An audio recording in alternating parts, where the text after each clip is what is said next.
Hello everyone and welcome back to English Pod. We have an upper intermediate lesson for you today. My name is Marco. And my name is Catherine. So today we're talking about something that everyone who's ever lived away from home has felt before. Right, and that's the word we're going to preview today. The word is homesick. All right, so let's take a look at that in today's language preview. Vocabulary preview. All right, so homesick. If you feel homesick or you are homesick. Well, yeah, you could say, I'm homesick right now, or are you feeling homesick? So it's a word that means I miss my home, I miss my family, I'm far away, or I haven't seen my family in a long time, and for some reason you just feel sad. Okay, so it's a feeling. You feel a little bit depressed, you feel sad because you're homesick. Right. Okay, so this is what's happening today in our dialogue, so let's listen to it for the first time.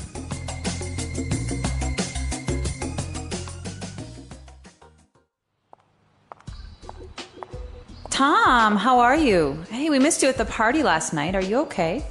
I don't know. I didn't really feel like going out. I guess I'm feeling a little homesick. Come on. We've been through this already. Look, I know the adjustment was hard when you first got here, but we agree that you were going to try and deal with it. I was. It's just that the holidays are coming up and I won't be able to go home because I can't afford the airfare. I'm just longing for some of the comforts of home, like my mom's cooking and being around my family. Yeah, it can get pretty lonely over the holidays. When I first got here, I'd get depressed and nostalgic for anything that reminded me of home. I almost let it get to me, but then I started going out, keeping myself busy, and before I knew it, I was used to it. I see what you mean, but I'm still bummed out. Okay, how does this sound? Let's get you suited up and hit the dance club tonight. I hear that an awesome DJ is playing, and there will be a lot of pretty single girls there. You know, I could really go for that. You don't mind being my wingman for tonight? Not at all. It'll be fun. It will be like a boys' night out. Well, kind of. Great! I must warn you though, whatever happens, don't let me go on a drinking binge. Trust me, it's not a pretty picture.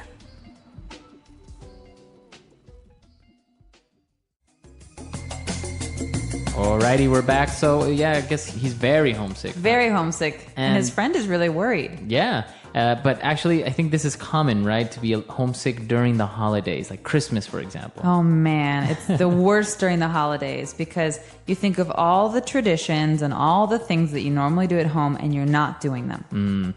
So this is something we're going to talk more about a little bit later on, but let's take a look at some of the language that was used in Language Takeaway. Language takeaway.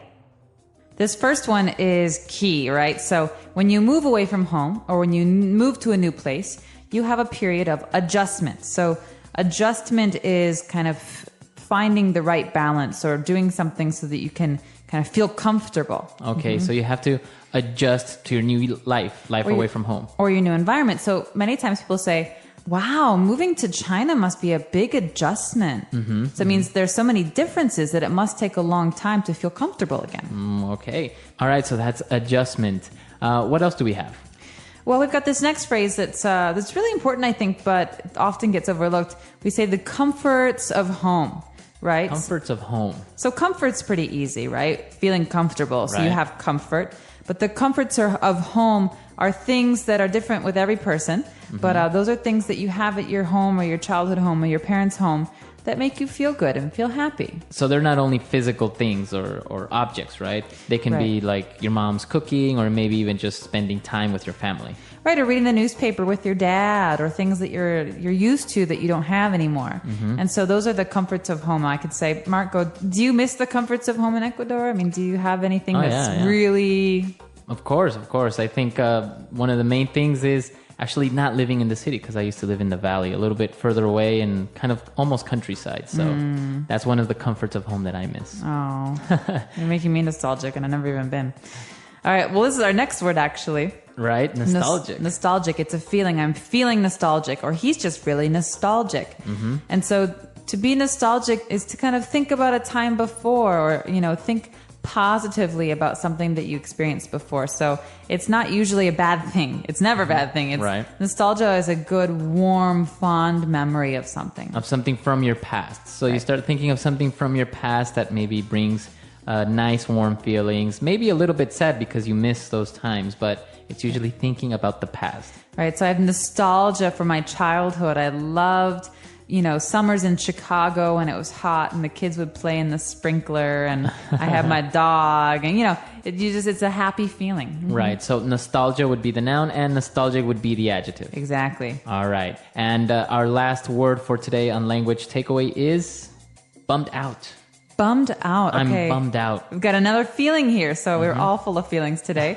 Bummed out is a sad feeling. So to be bummed is kind of slang, and it means to be sad. Mm-hmm. Okay, or disappointed. Disappointed. So you come into the office, Marco, and you look a little tired. And I said, "Are you okay? Are you bummed out about something?" I can say, yeah, I lost my wallet last night, so I'm really bummed out. Oh. Or something like that. So yeah, you feel bummed out when something bad or sad happens to you. Mm-hmm. All right, so why don't we move on now to a couple of different phrases on Fluency Builder. Fluency Builder.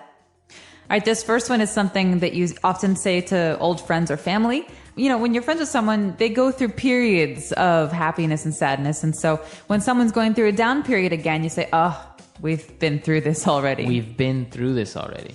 Or, when you're giving someone advice and they never take your advice, you say, listen, we've been through this already. You should know by now that and then, whatever the advice So is. this has happened before, or we have experienced this before, or we already solved this problem or situation. Right. You could imagine two bank robbers who are going over their plan for the 10th time, and then the one says to the other, hey, we've been through this already. You should know the plan by now. Exactly. All right, so we've been through this already. They were talking about the adjustments and everything. And then what other phrase did they use? Well, the next couple of phrases have to do with the friend's suggestions, because she has a lot of ideas to cheer her friend up, the depressed one. And the first thing she says is, hey, let's hit the dance club. Okay, let's hit the dance club, or let's hit the dance floor tonight. All right, so hit in this case doesn't mean like hit. Right. It doesn't mean you're punching someone. It means to go to or to do. All right, so we can say, let's go to the dance club tonight. Let's hit the dance club. Exactly. It doesn't have to be a dance club, but let's hit that concert tonight. I really want to go there. Okay, so you can hit pretty much any place, right? Exactly. And this is a very kind of spoken language, so you wouldn't say this in your essays, but it's a good way to talk about plans with friends. All right. And our next word actually is kind of interesting because it's very colloquial, and it's a wingman. I can be your wingman tonight. So wingman, you have to think about wing meaning side, not like a bird's wing. So a wing means side, and a wingman is a guy who will go with you to a bar or a club to kind of help you find a date or a girl or someone to talk to. Okay, so this person, this wingman, usually keeps you company and helps you decide maybe what girl to talk to, or maybe even introduces you to someone. Right. At a club or at a restaurant or bar or whatever. And, the key is that people don't like to go alone to bars, right? Because you feel sad and then you look weird because you're all alone. And the same is true for girls. And so if a guy wants to go to a bar and he sees two girls, well, he has to have a friend to talk to the other girl. Right. So a wingman also helps in that sense. He helps balance things. All right, so there's a whole science behind the wingman. Yeah, I'm sure if you look it up on Wikipedia, you'll find 10 pages of information. All right, so since they are going out tonight, they said it could be boys' night out. Okay, so this is another phrase you hear all the time, especially among young people. Boys' night out and girls' night out.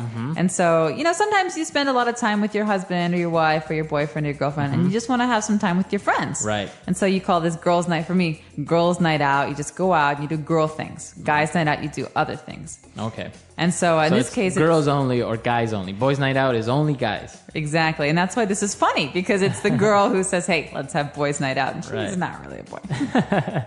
All right, great.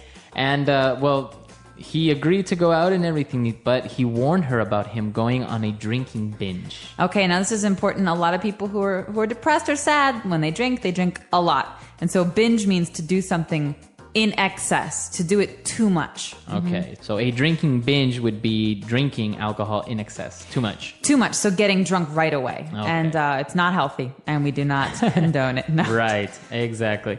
Very good. So some very interesting phrases in this dialogue today.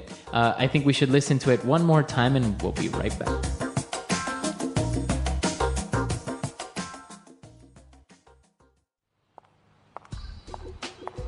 Tom, how are you? Hey, we missed you at the party last night. Are you okay? I don't know. I didn't really feel like going out. I guess I'm feeling a little homesick. Come on. We've been through this already. Look, I know the adjustment was hard when you first got here, but we agreed that you were going to try and deal with it. I was. It's just that the holidays are coming up and I won't be able to go home because I can't afford the airfare. I'm just longing for some of the comforts of home, like my mom's cooking and being around my family. Yeah, it can get pretty lonely over the holidays. When I first got here, I'd get depressed and nostalgic for anything that reminded me of home.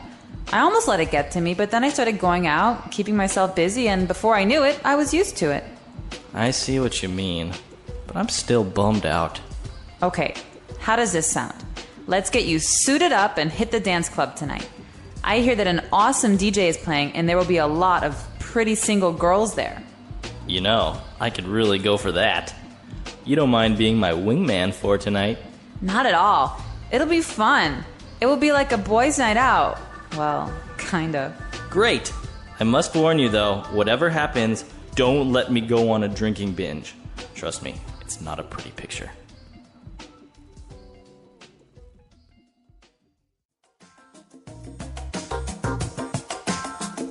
All right, we're back. So speaking of homesick and holidays, do you actually get very depressed or homesick during Christmas? I do. Well, my family has a lot of Christmas traditions that are just really kind of wonderful, and we do them every single year. Mm-hmm. And so the first time I spent Christmas away, I was living in Italy, and it was kind of similar. But then the second time was when I was living in China. Mm-hmm. And China was just not the same. No oven, so no Christmas cookies. And no granny who, pours vodka and eats meatballs. And like my mom not running around the kitchen. You feel lonely. And then all of a sudden you get a phone call. Mm-hmm. And it's the entire family. And they're all together eating, having an amazing Christmas. And they think it's going to help you feel less homesick, but it makes you feel more homesick. So you definitely have nostalgia for those days during the holidays. But what about you? I rarely get homesick, but yeah, sometimes during Christmas or New Year's. New Year's, we usually have more unique traditions in Ecuador. Mm-hmm. So it's very fun. The family gets together. We dance. We eat. So, but yeah, I've been away from home so long that I rarely get homesick anymore. But it's great to go back and spend time with the family. So after my visit to Ecuador, then I might get homesick for a little while, but then it goes away. Yeah. Well, you guys should tell us, do you ever feel homesick? And if you do, what do you feel homesick about? What do you miss? Maybe mom's cooking, maybe family, maybe the comforts of home. Mm-hmm. Yeah, so we're curious to hear your answers. We have a website, englishpod.com. You can, of course, also leave us questions. We're happy to answer those. And until next time, everyone. Bye-bye.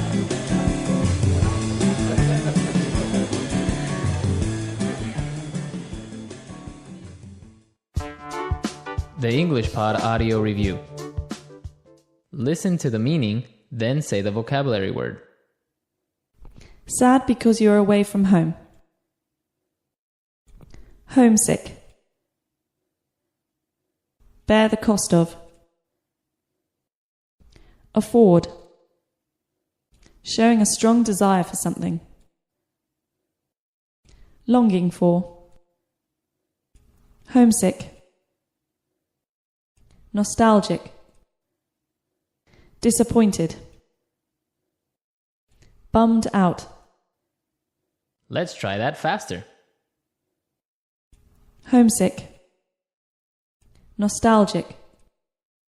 Sad because you're away from home. Homesick. Bear the cost of. Afford. Disappointed. Bummed out. Showing a strong desire for something. Longing for. Now say the word and hear it in a sentence. Homesick.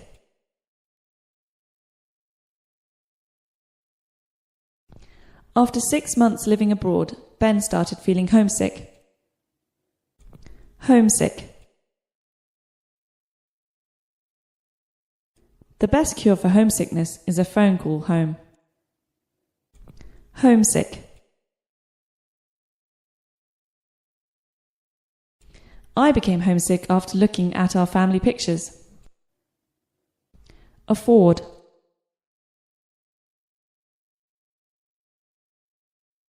Unfortunately, I can't afford to spend money on entertainment these days.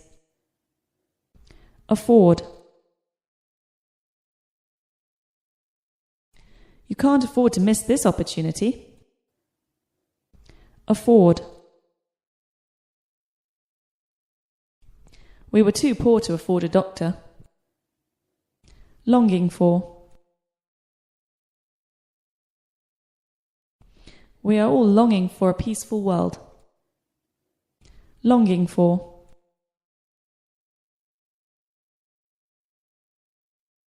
After 3 months of separation, he longed for his wife. Longing for. I'm longing for the summer to end. Nostalgic. The old friends shared many nostalgic memories. Nostalgic.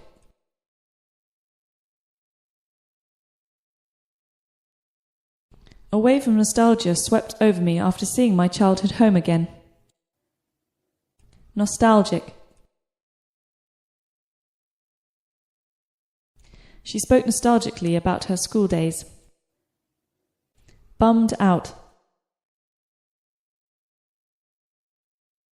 He is bummed out because his girlfriend dumped him. Bummed out.